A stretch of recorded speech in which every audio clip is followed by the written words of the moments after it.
So that much of your first payment just goes to reducing interest, which means the rest of it goes to reducing principal. So the part to principal is your full payment minus what goes to interest. You can center that.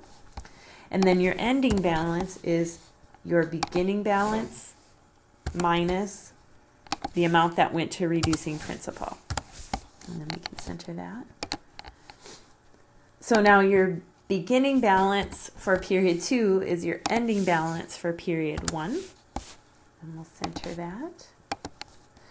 And basically the same thing is going to go on, but so say I highlight all of these 4 cells and then drag it down to copy. The problem is the payment goes to 0.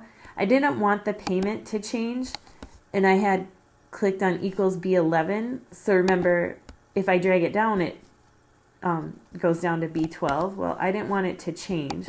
Remember, to keep it the same, you can just put the $sign in front of the number. So now if I drag that down, it'll keep the original payment. And so now everything is going to update automatically as I drag the formula down. So everything should be fixed.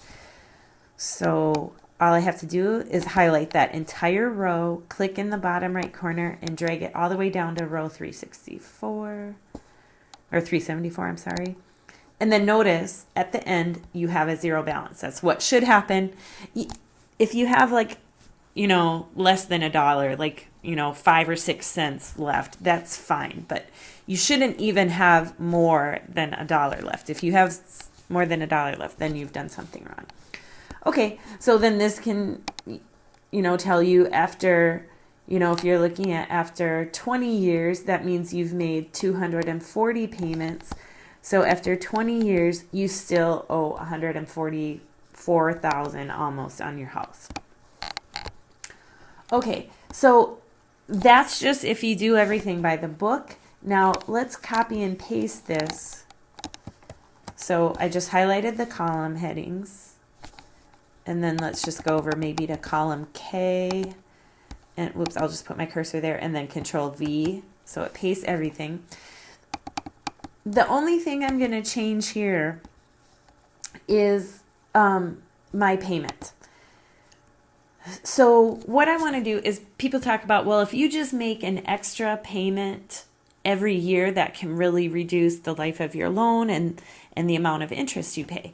So instead of making this mortgage payment, I'm going to do that mortgage payment. So instead of making it at the end of the year, which is, if you think about making it in December, you've just bought all your Christmas presents and stuff. So that's not really a good time to make an extra payment. Let's think about spreading it out over the course of the year. So I want to make that payment, plus I want to make an extra payment every month so that it would add up to an extra payment at the end of the year. So that would just be this divided by 12. So you'd make a full payment plus 1/12 of a payment.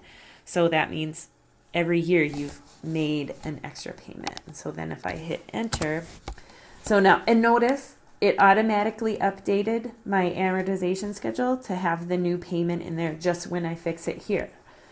So now we can go through and see, where do I get a 0 balance? And it might not ever land exactly on 0, but when I start arrowing down, notice now if you're using 2003, it might not change them red. It may put negatives out there. It may put them in parentheses, but as soon as you have a negative or parentheses, whether it's red or not, that means you're done. It's a negative balance. Notice at the end of the 303rd month, I only had $219 left about, so I really didn't need to make a full payment. So I don't need any of this. So I'm just going to delete all of that. So now what I want to do is figure out how much money did I save by doing that. So what we do here, so underneath our original amortization schedule, I want to say what the total paid was. Well, we made 360 payments. So I'm just going to do equals 360 times that. So you paid almost $550,000. And so I want to figure out what the interest paid was. Well, the interest paid is the total paid minus what the loan was for. And your loan amount was, you can click on beginning balance or you can click on loan amount.